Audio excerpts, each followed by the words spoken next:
안녕하세요. 미디어 리터러시 생명교육입니다. 오늘은 이제는 말할 수 있다 시간입니다.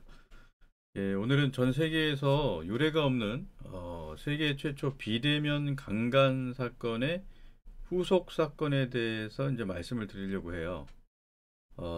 이 사건이 왜 중요하냐 하면 대한민국 학교 성교육과 아주 긴밀하게 연관되는 문제적인 개념이 하나 나옵니다. 그래서 이제 우리 자녀들의 성교육, 생명교육에 관심 많으신 부모님들이 특히 이 영상을 끝까지 잘 좀 봐주시면 좋겠습니다. 요 뉴스는 2023년 1월 4일에 SBS에서 보도한 내용이거든요. 50대 남성이 이제 성폭행 누명을 쓰고 1심에서 징역 6년을 선고받고 징역을 살다가 이 남자분의 딸이 아버지의 무죄를 입증해서 2심에서 무죄 선고를 받고 11개월 만에 석방이 됐어요. 그래서 이 남성분이 억울하니까 국가를 상대로 배상해달라는 소송을 했는데 1심에서 패소를 했습니다. 그 내용이 뭐냐면 수사와 재판이 다 잘못되긴 했지만 그래도 국가가 배상할 책임은 없다, 뭐 이런 뜻이에요. 좀 황당하죠. 그렇게 1심 끝나고 항소를 해가지고 2심을 했거든요. 그래서 법원이 수사기관에다가 수사 자료를 다 제출하라고 명령을 합니다. 그래서 그 자료를 다 보니까 경찰이 법정에서 위증을 했던 증거가 나왔다라는 내용이에요. 그래서 이제 이 남성분 황당하잖아요. 이게 만난 적도 없고 얼굴 한 번 본 적도 없는데 강간을 했다는 누명이 씌워진 거예요. 그래서 이게 이제 인터넷 커뮤니티에서 이제 세계 최초 비대면 강간 사건이라고 아주 그냥 널리 회자됐던 사건이에요. 그러니까 이 남성분이 이제 감옥에 갇혀 있으니까 무죄 입증을 뭐 본인이 직접 할 수가 없잖아요. 그러니까 억울하니까 딸이 뭐 고향인 것 같아요. 전남 곡성에 내려와 가지고 입증을 한 거예요. 아버지가 무죄라는 걸. 그러니까 피해자가 어떤 모텔에 끌려가서 강제로 폭행을 당했다고 했는데 경찰에서는 모텔 CCTV하고 숙박계, 뭐 카드 결제 내역 이런 거 전혀 확인을 안 했거든요. 그래서 따님이 그 모텔을 찾아가서 CCTV를 확인하고 전혀 그 아버지가 출입한 증거가 없다는 것을 입증하고 경찰이 그 모텔에 와서 CCTV 확인을 전혀 하지 않았다는 것도 입증을 했어요. 그리고 더 황당한 건 폭행당했다고 하는 그날에는 이 모텔이 영업을 안 했어요. 뭐 내부술인가? 뭐 그래서 그것까지 다 입증을 한 거예요. 근데 이런 거를 기초적인 뭐 수사를 하나도 안 한 거죠. 그래가지고 뭐 기소돼서 재판받고 1년 가까이 징역을 살다가 2심에서 이 따님이 무죄를 입증했기 때문에 무죄로 풀려난 겁니다. 원래 이 뭐 수사나 재판에서 범죄 입증은 수사기관, 경찰과 검찰의 책임이거든요. 근데 요새는요, 희한하게 이 성범죄 관련해서는 피해자라고 주장하는 여자가 뭘 주장만 하면 그 주장 즉시 사실이 되고요. 수사기관에서는 그 말을 의심하지도 않고 사실관계를 따질 수 있는 건 따져야 되는데 그것도 안 따집니다. 증거도 확보할 수 있는 건 해야 되는데 전혀 확보를 안 했다라는 거죠. 그러니까 이 남자분이 황당하잖아요. 얼굴도 모르고 만난 적도 없는 사람을 뭐 성폭행했다고 하니까. 그래서 당연히 이분은 뭐 선량한 시민 의식으로 대한민국 사법 시스템이 그 거짓을 밝혀줄 줄 알았거든요. 근데 1심에서 징역 6년을 받고 구속됐어요. 그러니까 항소를 한 거죠. 양쪽에서 다 항소를 했나 봐요. 예. 그 상대편에서는 돈으로 합의를 하자고 한 것 같아요. 예. 근데 이분하고 이분 따님이 끝까지 합의를 안 하고 증거를 찾은 거죠. 예, 지금까지 말씀드린 게 이 사실관계예요. 근데 대한민국 사법 시스템이 이 정도로 엉망은 아니거든요. 왜 이런 일들이 벌어졌을까 좀 궁금하지 않으세요? 뉴스를 잘 보시면 이 뉴스에서는 이 경찰만 문제인 것처럼 말하거든요. 그리고 이제 이 사건을 PD 수첩에서 아주 자세하게 이제 다룬 적이 있어요. 거기에서도 사실 뭐 경찰 수사만 문제인 것처럼 얘기를 해요. 근데 이제 경찰 수사도 문제겠지만 경찰이 그렇게 수사를 할 수밖에 없었던 이유는 정작 딴 데에 있습니다. 성인지 감수성이라는 이상한 개념이 이 수사와 재판에 개입을 하면 이런 결과가 나오는 거예요. 그러니까 이 사건은 성인지 감수성이라는 개념의 문제를 아주 심각하게 보여주는 전형적인 사례라고 이해를 하시면 돼요. 성인지 감수성이 뭐냐? 이거 되게 모호한 개념이거든요. 근데 이걸 가장 쉽게 이해하는 방법이 있어요. 예. 피해자의 목소리가 이제 증거라는 겁니다. 가해자도 그 일이 없었다는 것을 입증할 수는 없어요. 이게 성인지 감수성 마인드예요. 예. 그러니까 피해자의 말을 무조건 다 들어줘야 된다. 이것이 성인지 감수성이거든요. 그러니까 밑바닥에 뭐가 깔려 있죠? 남자를 존재 자체로 범죄자로 보는 입장이 성인지 감수성의 세계관이에요. 그러니까 범죄자로 지목받은 남자가 자기가 범죄자가 아니라는 것을 입증하지 못하면 형사처벌을 받는 거죠. 초 50대 남성분이 그 중요한 케이스인 거예요. 예. 이 사건으로 다시 돌아와서 어, 보면 이 남성분이 바로 성인지 감수성이라는 잘못된 개념이 수사와 재판에 적용되었기 때문에 아주 큰 피해를 보신 분이죠. 근데 더 황당한 건 이 사건의 초기 기초적인 조사를 경찰이 한 게 아니에요. 페미니스트 상담사하고 활동가들이 했거든요. 그리고 이제 그 결과를 수사기관에 넘긴 거죠. 그러니까 수사기관은 이 성인지 감수성에 따라서 피해자라고 주장하는 여성의 말을 그대로 다 믿은 거예요. 아무리 다 믿었다 하더라도 기초적인 사실관계 조사를 해야 되는데 그거조차도 안 한 거죠. 그러니까 이 사건의 그 뿌리 핵은 페미니즘이라는 이론이 가지는 엄청난 폭력성이 드러난 거다라고 이제 보시면 가장 정확한 이해예요. 예. 근데 이 사건의 근원적인 문제는 페미니즘과 그 페미니즘이 사용하는 성인지 감수성이라는 잘못된 개념에 있는 건데 뉴스에서는 오로지 이 경찰의 과실만을 언급하거든요. 언론에서는 지금 지난 한 4, 5년 동안 아, 페미니즘에 큰 문제가 있다는 중요한 사실을 언급을 안 해요. 언급을 못 하는 것 같아요. 예. 영화 해리포터 잘 아시죠? 그 영화를 잘 보시면 누구나 다 아는 절대 악인데 감히 누구도 그 이름을 언급하지 못하는 대상이 있습니다. 볼드모트거든요. 우리나라에도 지금 볼드모트가 하나 있는 거예요. 근데 더 큰 문제가 뭐냐 하면 이 남자를 존재 자체로 범죄자를 보는 이 페미니즘의 시각과 용어가 학교 성교육에 상당히 많이 들어와 있고 앞으로는 아예 본격적으로 이 개념이 이 학교에서 이제 정착돼 가지고 교육으로 정착돼서 가르쳐질 거라는 사실입니다. 예, 이제 2021년 2월 뭐 2년 전이죠. 여가부 산하의 양성평등교육원이라는 곳에서 이제 어떤 교육 콘텐츠 동영상을 하나 제작해가지고 전국 모든 학교 성교육 담당자한테 이제 보낸 거예요. 그 내용이 뭐냐면 남자는 잠재적 가해자, 잠재적 범죄자고 남자들이 그런 범죄자 취급을 받기 싫으면 자신이 가해자가 아니라는 사실을 정성스럽게 증명하고 살아라. 그것이 남자의 시민적 의무다. 뭐 이런 내용의 이제 교육 콘텐츠예요. 초중고등학교에 다 배포를 했죠. 여가부에서. 이것도 이상하죠. 그 교육이라는 건 교육부 소관인데 여가부에서 교육부 일까지 다 관장을 해요. 예.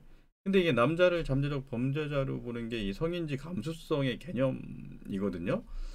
그래서 이 영상이 나왔을 때 엄청나게 많은 비판이 있었어요. 근데 뭐 저분들이 저거 만든 분들은 자기 생각을 바꾸거나 굽히지 않습니다. 예, 그냥 뭐 꾸준히 자기 길을 가요. 그래서 이 위험한 개념이 2022년 보건과 교육과정에 이제 그대로 이제 들어왔어요. 몇 년마다 5, 6년인가 한 번마다 이제 교육과정 개편을 해요. 이제 교육부에서. 예, 그래서 공청회도 하고 그러는데 여기 이제 보시면 2022년 교육과정 시안 발제문 보건과 그래서 이제 보건과 관련된 내용이 이제 앞으로 이렇게 가르치겠다라고 교육부에서 발제문이 나온 거거든요. 그래서 이제 이렇게 보시면 이제 중학교 과정 중점 개정 내용에서 이제 바뀐 거 위주로 설명을 해놔요. 중학교 과정에 뭐가 포함되어 있습니까? 성인지 감수성 성적 자기 결정권 이게 포함되어 있죠. 이전 교육 과정에는 전혀 없던 내용이에요. 완전히 새롭게 들어간 거거든요. 그리고 이제 고등학교 과정을 봐도 성인지 감수성과 성적 자기결정권 뭐 여기 이제 새롭게 들어간 겁니다. 제가 이게 부모님들께 드리고 싶은 말씀의 핵이 뭐냐면 여러분들 자녀가 다니는 학교의 교육 시스템, 특히 성교육과 관련된 내용을 덮어놓고 무조건 학교에서 아이들에게 좋은 교육 제공해 주겠지라고 생각하지 마시라는 겁니다. 학교 선생님을 불신하라는 얘기는 아니에요. 선생님 중에는 아이들한테 좋은 교육 해주려고 애쓰시는 분들이 많이 계신데 이 교육부나 여가부에서 교육 시스템 자체를 이렇게 바꿔버리고 그 시스템 안에 문제적 개념들을 넣어가지고 교사 연수를 계속 시켜버리면 그런 연수를 계속 받는 선생님들은 그쪽에 동화되기가 상당히 쉬워요. 그리고 이쪽에 동화되지 않기 위해서 아이들한테 생명교육, 책임교육 시키려는 선생님들은 소수로 쪼그라들어 있게 되거든요. 네, 제가 아는 보건 선생님들 중 상당수가 성인지 감수성 연수를 뭐 많이 받았죠. 그러고 나서 이제 당신들 나름대로 성인지 감수성의 개념을 존중이나 배려 정도로 재개념화 해가지고 아이들에게 가르치는 분들이 많으세요. 제가 설명드린 그 성인지 감수성의 개념이 워낙에 좀 선생님들 생각하기에도 받아들이기가 어렵기 때문에 그거를 나름대로 소화해가지고 상호 존중이나 배려다 뭐 이 차원에서 가르치시는 분들이 많으시거든요. 근데 성인지 감수성이라는 개념이 그렇게 선량하고 온순한 개념이 아니에요. 그러니까 세상에서는 그 남자를 잠재적 범죄자로 쓰는 개념을 내가 그렇게 이해하지 않고 배려나 존중으로 이해해서 아이들한테 가르친다고 그래서 아이들이 그거 받아들이는 게 아니거든요. 예. 아이들 교육에 열정이 많고 정성이 많으신 제가 아는 어떤 보건 선생님은요. 성인지 감수성의 개념을 배려와 존중이나 상호 이해로 이해해서 그렇게 재개념화해서 아이들에게 가르쳐야 한다고 생각을 하시고 그렇게 계속 열심히 강의를 하신 분이 계세요. 아이들 위해서 좋은 교육 한 거거든요. 근데 이제 성인지 감수성의 개념을 그렇게 재개념화한 것에 대해서 뭐 어디에서 연수 강의를 하셨나 봐요. 그래가지고 이제 이 페미니스트들하고 포괄적 성교육론자들한테 엄청나게 항의를 받으신 적이 있다고 하더라고요. 그러니까 성인지 감수성이라는 개념이 상당히 모호하고요. 상당히 위험하고 공격적인 개념입니다. 근데 이게 이제 받아들여지지 않는 선생님들이 있잖아요. 그래서 이제 가르치는 사람마다 자기가 재개념화 해가지고 소화해서 아이들한테 가르쳐야 된다고 한다면 어떻게 해야 되는 거죠? 이거는 중고등학교 교육과정에서 가르칠 내용이 아니에요. 개념 자체를 삭제하거나 폐기해야 돼요. 근데 지난 4, 5년 동안 대한민국 거의 모든 교육청에서 실시하는 성교육 담당자 연수가 거의 100% 성인지 감수성 연수로 바뀌었어요. 교육청에서 주관하는 성교육 연수 내용이 거의 100% 성폭력 예방 교육, 성인지 감수성 교육의 이름이 다양합니다. 뭐 성폭력 예방 교육, 뭐 다양한 이름으로 교육을 하는데 그게 다 성인지 감수성 교육이에요. 요거하고 피임 교육밖에는 없다고 해도 과언이 아니에요. 예. 지금 우리나라 성교육이 다 그쪽으로 흘러갔거든요. 어떤 교육청에서는 이 성인지 감수성 교육하고 피임 교육 위주의 성교육 하지 않겠다고 보건교사 선생님들이 반대를 했더니 그런 입장을 가지신 교사들을 성교육에서 아예 교육청 차원에서 배제하기도 했어요. 뭐 그런 교육청도 있고 또 학교 정식 교사가 아닌 외부 성교육 강사를 학교에 대거 투입한 교육청도 있거든요. 예. 지금 상황을 보면은 앞으로 많은 교육청들이 이 청소년들 성교육을 어린이 청소년 성교육을 외부 단체에 맡길 것 같아요. 그럴 가능성이 상당히 큽니다. 교육청마다 지금 외부 성교육 단체하고 MOU 맺은 데가 되게 많아요. 외부 강사들이 들어와서 아이들 가르치는 거죠. 아웃소싱인데 국가 예산이 거기 다 투입이 됩니다. 국가 예산을 들여가지고 아이들한테 좋지 않은 내용이 가르쳐지는 상황이 벌어진 거거든요. 그래서 우리 부모님들이 꼭 아셔야 될 게 뭐냐면 자녀들에게 학교를 통해서 제공되는 성교육이 어떤 내용인지 부모님들이 확인을 하셔야 됩니다. 내가 내 자녀가 다니는 학교에서 성교육이 학교의 정식 그 교사가 책임지고 가르치는지 아니면 외부 업체에 아웃소싱을 했는지 이거 확인하셔야 되고요. 뭐 정식 교사가 가르치건 외부 업체가 가르치건 간에 어떤 내용이 가르쳐지는지 교육의 구체적인 내용을 요청해서 확인을 하셔야 돼요. 외부 성교육 강사라고 하는 분들은 대체로 뭐 10주에서 15주 정도 되는 어떤 페미니즘 성교육 연수를 받고 강사 자격증을 발급받은 분들이거든요. 그 이외에 어떤 다른 자격이 있는 거 아니에요. 예. 그러니까 그분들이 어떤 내용을 아이들에게 전달하는지 부모님들이 자료를 요청하셔서 이제 확인을 하셔야 된다라는 얘기죠. 지금 이런 시스템에서는요, 우리 자녀, 어린이 청소년들이 남녀가 성적으로 결합하면 생명이 생기고, 이거는 대자연에 순리고, 누구도 참 막기 어렵고, 그래서 성적인 결합에는 반드시 책임을 져야 되고, 남녀 사이에 그 책임의 파트너십이 나오려면 남녀가 둘이 인격적으로 상당히 신뢰하고 존중해야 된다라는 내용.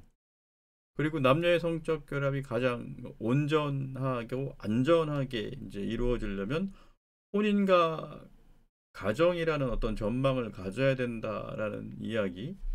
이런 이야기를 우리 아이들이 들어볼 기회가 별로 없는 상황이 되어버렸어요. 외부 성교육 단체에서 그런 얘기 안 하거든요. 예. 성적 자기결정권이라 그래가지고 청소년들도 얼마든지 성관계할 권리가 있다. 이렇게 주장하는 단체들이 많고 실제로 뭐 현지 교사 선생님들 중에는 청소년 성관계 권리 운동하는 분들도 계세요. 뭐 어떤 교사 단체가 있습니다. 어떤 단체라고 제가 말씀드리지 않겠습니다. 예. 그러니까 상황이 지금 이렇다라는 거죠. 그래서 대한민국 학교 성교육과 관련해서 상당히 이제 위험한 일들이 지금 벌어지고 있다. 이런 상황을 조금이라도 부모님들이 이제 아시면 좋겠습니다. 예. 오늘 여기까지 말씀드리고 정리하겠습니다. 감사합니다.